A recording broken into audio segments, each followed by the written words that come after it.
Well, it's a great pleasure to welcome back to the music show the Beatles historian Mark Lewis. And last time we spoke to him, the first volume of his 3-volume history, The Beatles All These Years, had come out. It was called Tune In.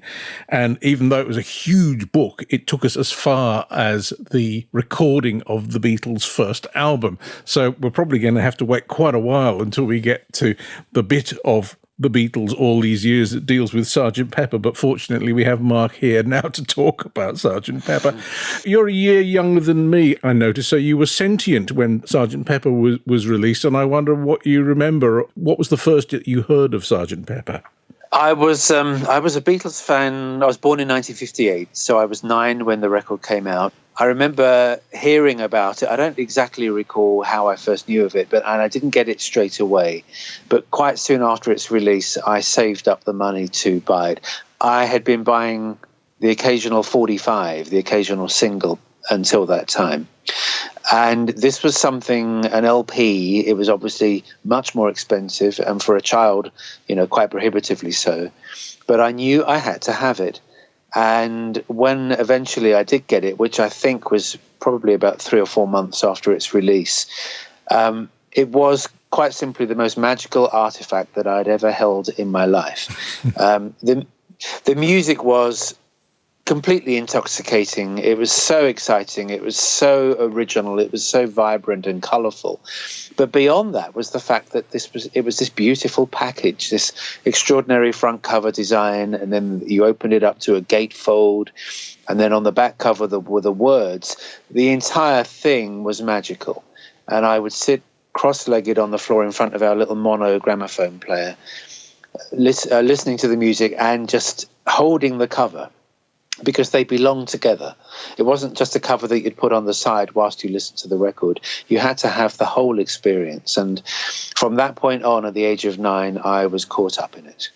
The Beatles tended to keep their singles and their albums separate anyway, although there was a little overlap. But Sgt. Pepper had no singles.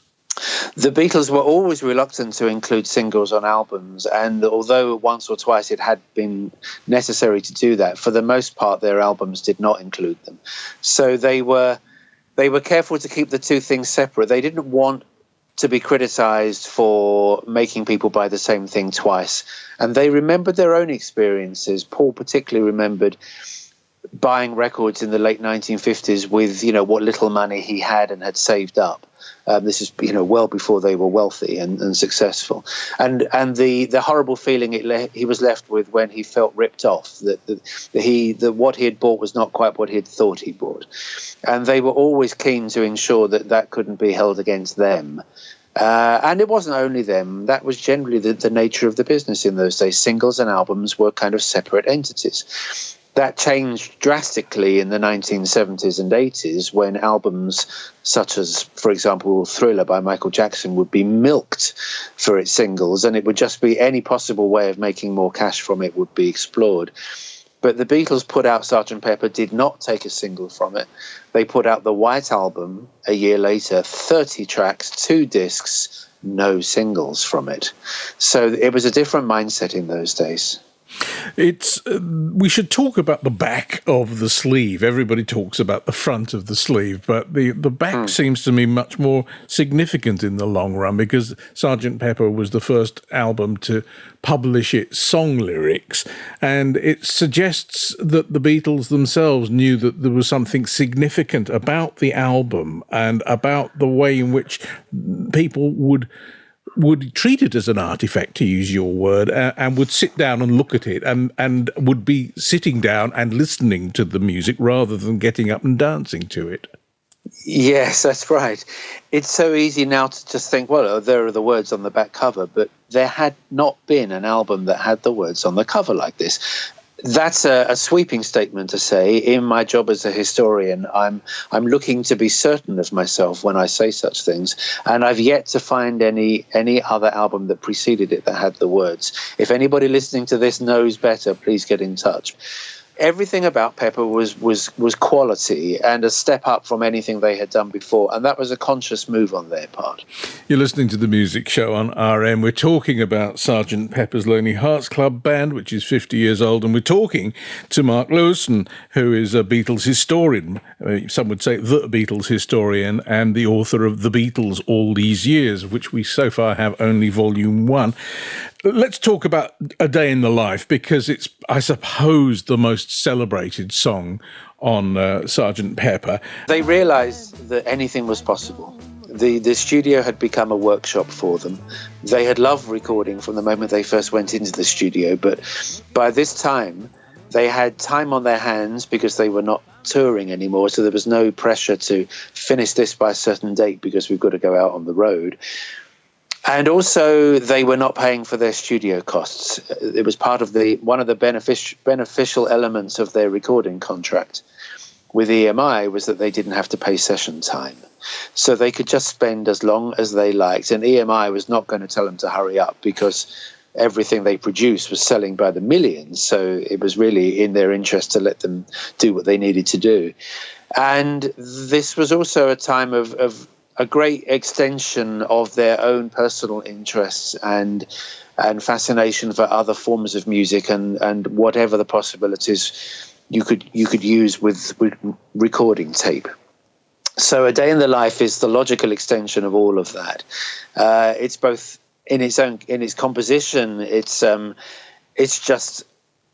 quite a shattering song to listen to because of the way that because of the word content, the lyrics, and also because of the way that it's sung by John Lennon.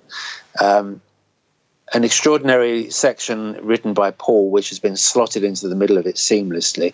And then these two great orchestral crescendos, one in the middle of the song and one at the very end, which was basically, well, I'm sure everyone listening to it knows it. It's the sound of an orchestra, 41-piece orchestra playing from the musicians playing from the lowest note on their respective instruments to their highest in a given number of bars, I think 24 bars. Pop music had always been I Love You and You Love Me and Will You Love Me Tomorrow and Why Did My Baby Leave Me and all of that. No one had ever heard anything like this before because nothing like this had ever been done. 50 years on, there isn't much that hasn't been done. But when you're listening to this, you need to try and take yourself back to 50 years ago and realize what this would have sounded like to people who had never heard anything like it before. They were able to take, I think it was 129 days to make this album compared to the 10 hours which they spent on their first album only, 5 years earlier. But yes, what's interesting in Day in the Life, because as you say, it's radically different from anything that had gone before. It was when they started work on it, they didn't know how it was going to go. They left these gaps for something to happen, these 24 bars, but they didn't know what was going to be in the 24 bars, so they just had somebody counting. Yes, they had Mel Evans, who was their roadie, humping their equipment around and, going off to buy food or socks or whatever they needed. He was their gopher, and they had him just count out the bars. It's a stunning piece of work. You mentioned there yourself 4.5 to 5 years since they had first gone into the studio and made their first record, their first album. How to get from that to this is what's so tremendously awe-inspiring still about the Beatles' progression, how their own actual artistic progression, how it moved so incredibly fast. The consequence of admiring the speed of that revolution is often that the early material seems primitive by comparison, but actually in its own time, the Beatles' earliest recordings were almost as revolutionary as Sgt. Pepper was in 1967, but they took the audience with them on their journey. Mark Lewisohn, who is the Beatles chronicler in many ways. He's the author of the 3-volume history, The Beatles All These Years, of which we've so far got Volume 1. And before that, he wrote the Complete Beatles Recording Sessions, where you can find out exactly what happened in the studio day by day, pretty much. And reading about Sgt. Pepper, Mark, is fascinating in that book, not least because you really understand to what extent it was driven by Paul. It was the concept of the album was Paul's, and he's really pulling everyone together, and they are still all pulling in the same direction, even if he's leading the way when they make this album. Yes, I think of it as, I think when you really look at, exactly what happened in each of the sessions and the overall artistic direction that this project had, Paul was definitely driving the bus. Followed quite closely by John. I do see this very much as a joint enterprise between them. Ringo's on the album, of course, every track, and extraordinarily good drumming as well. But he ended up preferring other Beatles albums because this one, unlike any other album they made, was done in a kind of piecemeal way. They would lay down the basic tracks. Yes, that was often a live enterprise where the four of them would be in the studio cutting the rhythm track. But all the embellishments, the vocal embellishments, and also the other musical invention that was on this album was often done in overdubs. And Ringo didn't necessarily have much of an involvement in that. And he has this line as something like, "I learned to play chess on Sgt. Pepper," because there was a lot of time of sitting off to the side, or even not needing to be there at all, because they had done the basic track and now they were just doing the frills on top. And George was not as involved in Sgt. Pepper as he was in the other Beatles albums, partly for the reason I just gave, and also because at this time his main interest was not the guitar, it was the sitar. And he adds his Indian instruments to 2 or 3 or 4 of the tracks on the album, but really he only has to himself one track, which is Within You, Without You. So again, though he is on the basic tracks, and he's on every track, well, there's She's Leaving Home, where none of the Beatles play instrumentally, but George was less involved with Pepper than he was with Revolver and, say, the White Album, which were either side of Sgt. Pepper. And therefore, it was not his favourite Beatles album either. It really is a McCartney or McCartney-Lennon enterprise, Sgt. Pepper, when you look at it in its totality. But they always had been the driving force within the foursome, because they were the songwriters. So there was nothing too different there, other than the fact that because a lot of it was piecemeal, once the basic tracks were done, it was mostly the two of them. And you find that the more you look at it, the more you listen to it, there's quite a lot of collaboration between them on this album. I mean, it's true to say that you can, generally speaking, say, well, that's obviously a Paul song and that's obviously a John song. But even a song as John-like as Day in the Life has that middle bit by Paul, and it's Paul's idea to bring in the orchestra and have them do that 24-bar improvisation from their lowest to their highest note. So that, yes, which is pretty significant contribution to the song. Paul was absolutely on top of the game at this time in his life. He was utterly in command of his talents and so free with his thinking. He's actually on the album more than you'd think, in the sense of the songs that appear to be strongly John Lennon songs, like Lucy in the Sky with Diamonds or Being for the Benefit of Mr. Kite. Actually, Paul was involved in the writing of those, because what they were still doing at this time, and it was coming to an end, this phase, was each one of them would take his song idea to the other, because as Paul has said in a number of interviews, coming up with the melody line is obviously that, one person will come up with the melody line and the idea for the song and maybe the first verse, but after that you possibly get stuck. You're not necessarily going to write the whole 3-minute song in one sitting. So they were still in the habit of taking their songs to one another and say, I've got this song, here's how it starts, here's how I see the first half a minute of it, what should we do next? And so Lucy in the Sky with Diamonds, which was very much a John Lennon song in its conception and its vision, definitely had a lot of Paul McCartney input in the composing. Talking about the way in which Lennon and McCartney still collaborated around this time. One of the songs on Sgt. Pepper, which is very much a Paul song, a gorgeous, tuneful waltz, in fact, has a significant contribution from John Lennon, and that's She's Leaving Home. She's Leaving Home is one of those rare Beatles tracks on which there's none of them are playing, because it's only the little ensemble that they put together to play the instruments. But John was involved in helping Paul write the lyrics, and I think probably the point you're driving at is the extraordinary vocals, that the vocal contribution that John makes, where he becomes the voice of the parents, the angst-ridden parents whose daughter has left home. A masterful idea to actually not just write the song from the girl's point of view, or in fact, it's actually written from the point of view of a commentator observing the girl leaving home. She's leaving home rather than I'm leaving home. But then suddenly, at various points in the song, we hear the parents and their sorrow and their worry and their angst at the very fact that their daughter has gone, and they thought they were doing their best for her, but evidently it wasn't good enough, and all of that, and let's hope she's okay. One thing there's so much about the Beatles to admire and to revel in and to wonder at, to be honest.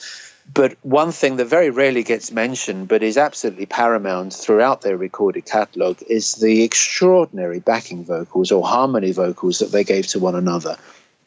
Paul McCartney constantly, from start to finish, enhanced John Lennon's songs with the most fantastic harmony lines. And John, in turn, when required by Paul, would give beautifully harmony lines to Paul's songs. And Sgt. Pepper is full of the most glorious vocal harmonies, which in an album where there's so much to admire often gets overlooked. But really, it's one of the crowning glories of the album is just how beautiful the vocalizing is from start to finish. Paul McCartney and John Lennon singing at the end of She's Leaving Home, and finishing with that lovely bye-bye on an Amen plagal cadence there. You're listening to The Music Show on RN. I'm talking to Beatles historian Mark Lewisohn on the occasion of the 50th birthday of Sgt. Pepper's Lonely Hearts Club Band.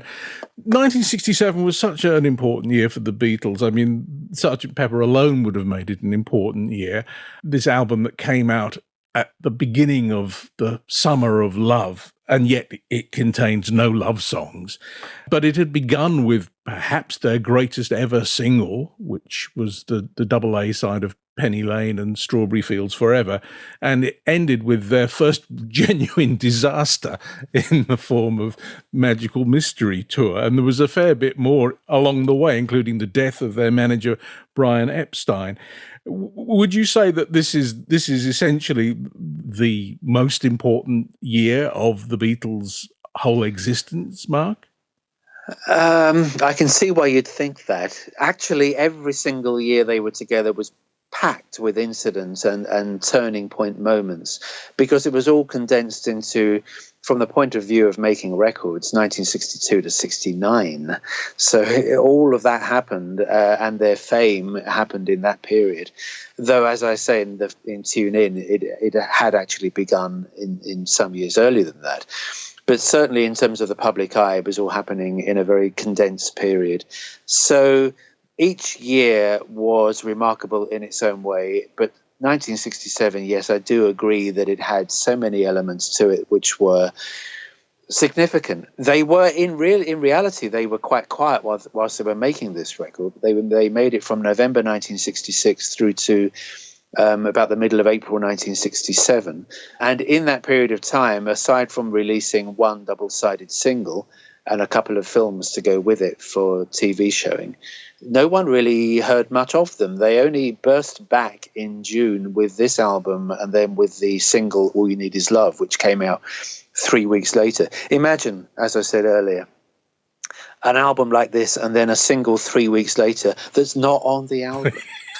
Yes, unbelievable. Right. Then they take up with the Maharishi, then Brian Epstein dies, then they throw themselves into the making of Magical Mystery Tour, and then that comes out on British television on Boxing Day, December 26, 1967, and was slaughtered by the newspapers the following day. I don't personally subscribe at all to the notion of the project itself being a disaster.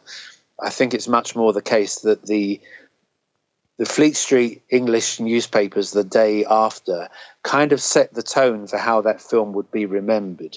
But actually, I'm much more open-minded about its value, and actually I think it's a fantastic piece of work for them to have done. But what they probably made a mistake here was get the way they put it out to the public. Had it been a little underground film in a late night arts cinema in London, it probably would have been extremely well received. But because it went out on mainstream television on a holiday with a family viewing audience in black and white when it was made in colour, these were bad decisions, which in the end kind of dogged the film's reception. But yes, 67 was an amazing year. It was the first full year after they gave up the live stage. What with that and what with the death of their manager, everything after 67 was heading downhill. Not necessarily musically, but in terms of their togetherness, it was certainly going the wrong direction by then. Mark Lewisohn, thank you very much for being my guest again on The Music Show. Thank you for having me.